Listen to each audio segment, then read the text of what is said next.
আসসালামু আলাইকুম। শোভন এগ্রো ওয়ার্ল্ডের নতুন একটি ভিডিওতে আপনাদের স্বাগতম। আশা করি আপনারা সবাই ভালো আছেন। আপনারা যারা ছাদ বাগান করেন এবং গাছের পরিচর্যা করেন, তারা অনেক সময় দেখে থাকেন যে গাছগুলিতে বিভিন্ন রকম পোকামাকড় আক্রমণ করে থাকে। সাদা মাছি, তারপরে বিভিন্ন রকমের ছত্রাক টাইপের, এবং গাছের পাতার মধ্যে দেখা যায় সাদা সাদা হয়ে থাকে। তো এগুলি অ্যাকচুয়ালি গাছের জন্য খুবই ক্ষতিকর, এবং এগুলির জন্য গাছের ফুল ফল এগুলি আসতে পারে না এবং গাছের বৃদ্ধি স্বাভাবিকভাবে হয়ে থাকে না। তো এগুলি আপনারা অর্গানিক পদ্ধতিতে, ঘরোয়া পদ্ধতিতে আপনারা কীটনাশক ব্যবহার করে এগুলি আপনারা দূর করতে পারেন।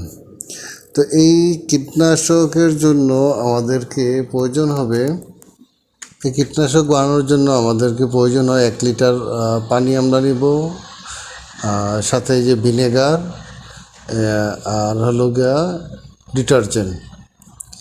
এই ভিনেগার আমরা 1 চামচ দেব, 1 লিটার পানিতে 1 চামচ ভিনেগার দেব এবং 1 চামচ ডিটারজেন্ট দেব। দিয়ে এই পানির মধ্যে আমরা এগুলিকে মিক্স করব। মিক্স করার পরে আমাদের এই অর্গানিক কীটনাশকটা সম্পূর্ণ তৈরি হয়ে যাবে। এই অর্গানিক কীটনাশকটা আমরা গাছের মধ্যে স্প্রে করে দেব। আপনারা যদি স্প্রে না থাকে তাহলে আপনারা হাত দিয়েও আপনারা দিতে পারেন। তো এগুলি আপনারা যদি প্রতি সপ্তাহে 2-3 বার দেন, তা আশা করি আপনাদের গাছের যে সাদা মাছি বা পোকামাকড় আক্রমণ আছে সেগুলি আর হবে না, এবং গাছও কোনো কীটনাশক দ্বারা আক্রান্ত হবে না এবং গাছের ফলনও বৃদ্ধি হবে।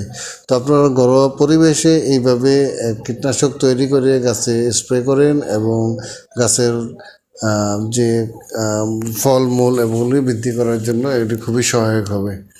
তো ধন্যবাদ সবাইকে ভিডিওটি দেখার জন্য। আল্লাহ হাফিজ।